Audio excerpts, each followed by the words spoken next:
买很多水晶，大家就会觉得很有灵性或什么的。其实观念也是一个陷阱欸，它跟你去买一大堆名牌包，买到家破人亡是一样的道理耶。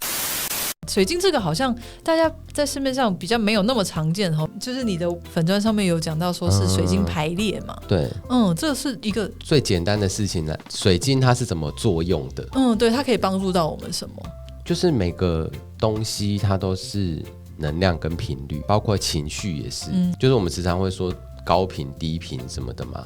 然后你的想法也是，但水晶就是一个它可以去调整频率跟能量的一种宝石好了，矿石宝石，一个媒介。如果你可以感觉得到这个人现在他身上的哪些频率需要调整，然后你去排列对应的东西来达到一个就是去调整它就会有一些变化。那讲基本一点好，为什么水晶可以帮助调整频率这件事情啊？就身心灵圈的说法会比较说它就是什么光的实体化啊，然后它的频率比较高啊，比如说像中医什么的。因为其实中医完全在讲能量啊，它就是在讲你的这个能量跟这个能量之间的消长或者是不平衡，我用哪些药材或什么东西去平衡调整你的某些能量，然后你的状态就回到平衡。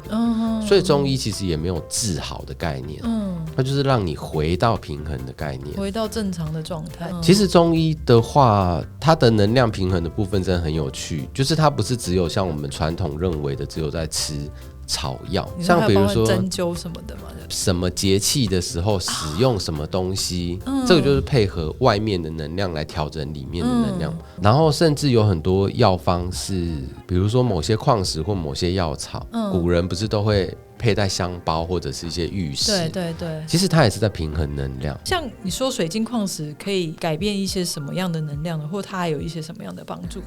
我觉得它对于情绪跟意念都有非常大的帮助。比如说你现在极度忧郁或者是情绪很多，借由就是有对应到你的一些矿石帮你做平衡，因为情绪的那个东西就是一个频率，一个能量嘛，然后那个能量就会回到一个比较平衡的状态。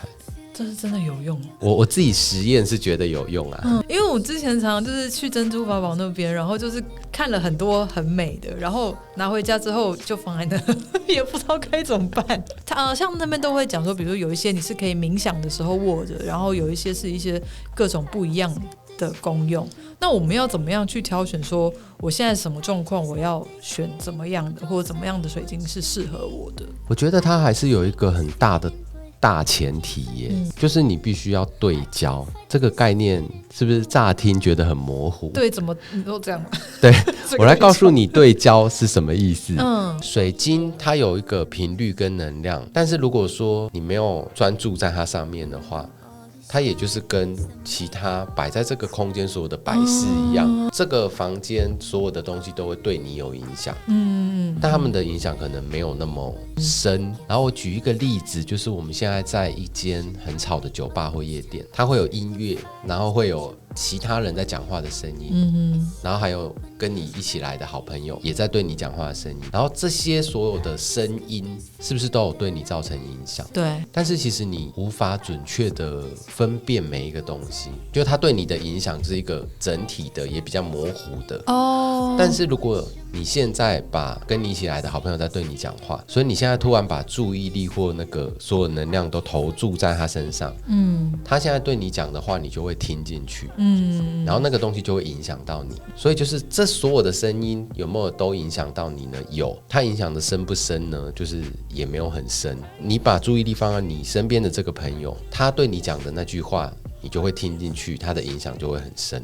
这可以引申到说，有很多人会说手串，或者是说我戴那个一些水晶的耳环项链有没有用呢？就是如果你没意识到它，你时常意识不到它，它对你的影响就是跟其他东西差不多。那我们要怎么样去对焦意识到它？就很简单啊，就是我有没有意识到它，就是要这样，就是你盯着它看。你在夜店里面跟你隔壁一起来的朋友讲话的时候，你应该不会想说我要怎么对焦到我朋友身上听他讲话。对，没有，你就是把注意力转移到你朋友身上，然后听他讲话，就这样子就可以。所以如果比如说你戴一个手串，然后其实你对它没什么 feel， 你也不会时常意识到它。那它有没有能量，有没有在运作呢？有。但它有没有对你造成很大的影响呢？就是没有，因为你都没有很有意识的在接收这个能量。但是如果你买到，你看到一个手串或项链，你非常的有感觉，你很喜欢，然后你戴的时候，你会时常意识到它，然后会感觉到它，那它的能量跟频率就是会比较影响到你。所以就是说，我们在选择的时候，可以用这种方式去选择。那我如果选的当下很有感，然后买回去之后就放在那边，那也就是浪费了，对不对？对。所以我应该时常的去关注它，就是你还好吗？大家一定都会买很多水晶，然后摆在家里或床附近。你有感觉到他们对你有产生什么影响吗？没有。对啊，因为你并没有把焦点放在我要接收它的能量上面。就跟你周围4-5个好朋友一直在叽里呱啦，然后你都没有在听，他们在聊他们自己的，对，他们有发出声音，这个声音是在的，你也觉得就是吵吵的，但你完全不知道他们在讲什么。所以那这样子来说的话，水晶这种东西是不是就是你平常没有要使用它的时候就先收起来，你不要把它全部都看在那边。我会这样子，不然的话你家里就会有一大堆叽叽喳喳叽叽喳喳的声音，不是吗？所以其实对能量也是有影响的，只是就跟你去夜店，然后所有东西合起来都很吵，从夜店回来之后就有一种疲累的感觉。对，就被声音轰炸了很久的那种感觉。所以也不是说买了放在那边就好对，但是你看，你如果特地陈列出几颗，或你把它陈列得很漂亮，然后你每天看到的时候都会有感觉或多看2眼，那它跟你之间的频率，对它的频率就会比较进来。OK， 所以比较好的方式就是你可能喜欢的水晶，你就是特别的去把它摆漂亮。这些买回来之后，如果不是摆在那边，平常是收起来的话，那我们要怎么样去使用呢？就是比如说疗愈师会有一些技术，如何使用它的频率嘛，通常就是你要来上课才会知道。但是如果最简单的方式，就是很多人都会讲的，其实就是冥想。拿着它吗？你冥想的时候拿着一颗水晶或放在你的前面，你不就是非常专注的在感受它或要听它讲什么？那它那个频率就是会比较进来。像我们去店里买的时候，水晶那么多种，那我们要怎么知道说哪一种是什么时候使用？其实水晶它有一个大前提，就是它物理上的前提哦。就是它可以转化能量，或者是说放大能量。这就跟石英就是水晶，它会被拿来做雷射的探头，或者是电脑记忆体，或者是大声公里面那个放大声音的那个转化的地方，就是它在物理上就有让这个能量变成另外一个能量，或者是这个能量进来放大它。所以水晶本来就有这种放大的能量，所以我们还是要知道每一颗的功用，因为如果对，就是如果你知道的话，你的这个意念跟它作用，它就是会去放大。对，因为有的可能是帮你放松的，有的可能是帮你发挥你的创造力的。那你如果在放松想要放松的时候去拿到创造力那一颗，你可能就是也放松不了，然后它也没有办法发挥它的作用。但我有一个那个小提醒，就是你去到一间水晶店，然后你要如何挑选水晶呢？你就去挑吸引你注意力的。这个意思是说你有感觉的，你觉得这几颗特别漂亮，然后那几颗特别丑，特别丑的那个可能也是你很需要的。怎么说？或者是你会觉得这个看了就讨厌。对，其实就是你看了会让你的情绪或感觉有反应的，它就会是你需要的。那比如说我看了就喜欢的、被吸引的，这是通常啦，我说的是一个很大概的，不一定符合每一次，可能有8成9成的状况都是这样子。你看到一个很喜欢的、很吸引你的，通常都是它期待的频率跟你自己有的频率很接近。就比如说平静的人，他可能就会看到很多平静的矿，对，他就会觉得很喜欢，因为那个就是他已经很适应、很舒服的能量。然后他讨厌的可能会是一些他很缺乏的能量，而且他可能有点抗拒。因为如果你要让这个能量进来，让你变得发展出不同的面向，那个就是要转变嘛。可是那也是看你需不需要吗？还是说不管怎么样就是要补，就是你不够的部分就是要补吗？其实这就是一个失衡的观念，就是过于不及都不好。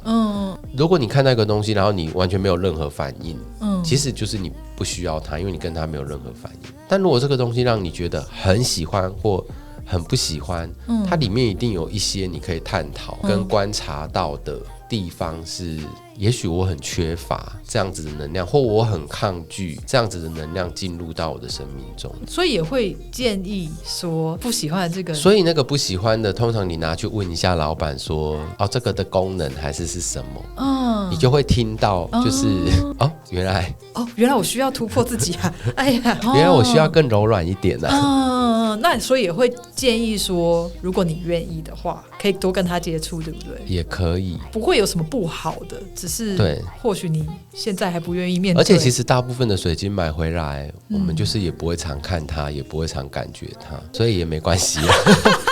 不能浪费钱，我很常就是买回家之后就放在那边，然后我就觉得说，我这样子这个几百块、几千块放在那边，我到底是干嘛？我是不是应该记得它的功用是什么？或是说，像我，因为我有工作需要，所以我会收集各种水晶嘛。因为当我要使用它们来排列的时候，你就是有很多可以用的东西，但你平常可能是用不到它。但如果不是这个状况的话，其实你真的不需要买那么多水晶一般人真的不需要买很多水晶，大家就会觉得很有灵性或什么的。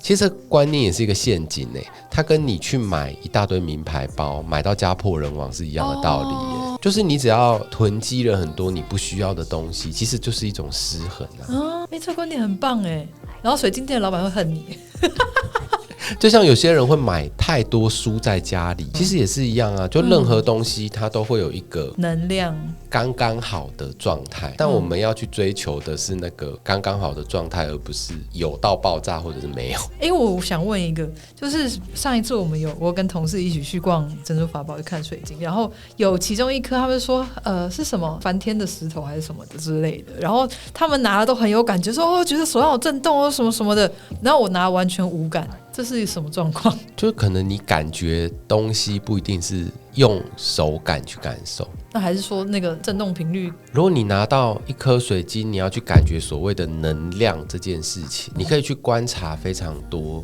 指标，并不是只有手感，就是说拿了好像会刺刺麻麻，或好像有东西在流动才叫做有能量。因为每个人感知能量的方式不一样，有些人是比如说你拿了一颗矿石，你会突然想到非常多事情，或者是你会突然想到我接下来要干嘛，我等一下要干嘛，可是你在拿到它之前你是没有在这样想，这就表示它有为你带来一些作用跟变化，或者是你的情绪可能会有转变，你会突然变得很烦躁，还是突然变得很轻松。所以烦躁就不要选它，对不对？不会啊，那个烦躁也可能是一个释放。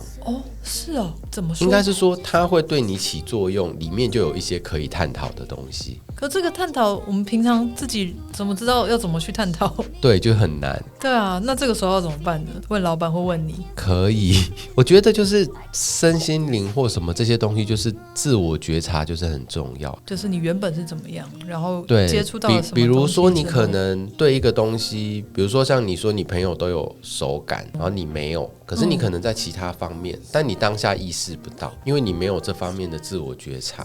可是如果你去上课，或者是说另外一个更有经验的人，在那个当下，因为你现在已经过了那个当下了，在那个当下，他如果可以告诉你，那你再试试看其他选项，你有没有觉察到自己有什么变化？那个时候你就会增加了一点点自我觉察，就是原来我对某些事情我是这样感知的，跟其他人是不一样的。有的人可能就是情绪感觉或是想法，对，都有可能。还会有什么样的大家可以稍微去注意一下呢？我觉得最明显的就是一个是身体的感觉，一个是情绪，一个是想法。你拿到一个东西，你就是以这三个东西去观察你自己，这三个东西有没有变化？它也有可能是两个东西都在变化。我的情绪也有变化，我的手感也有感觉，所以可能那个当下还是要先稍微静下来去感觉一下。我觉得甚至不用静下来也 OK 耶，只是你知不知道我正在有变化。比如说他如果拿到一颗石头，他突然开始想说等一下晚餐要吃什么，然后同时想了5-6件事情，他不会觉得这是水晶造成的，对，他不会觉得这是能量有变化，所以导致我现在出现这个状态。所以大家应该是要平常就是先知道自己是一个什么样的状态，才有办法去感受到那个差别是什么。所以它就是很需要自我觉察啦。然后刚讲到水晶可以帮助大家，比如说改变、调整能量。然后还有什么呢？比如说空间的频率啊，也是可以调整的。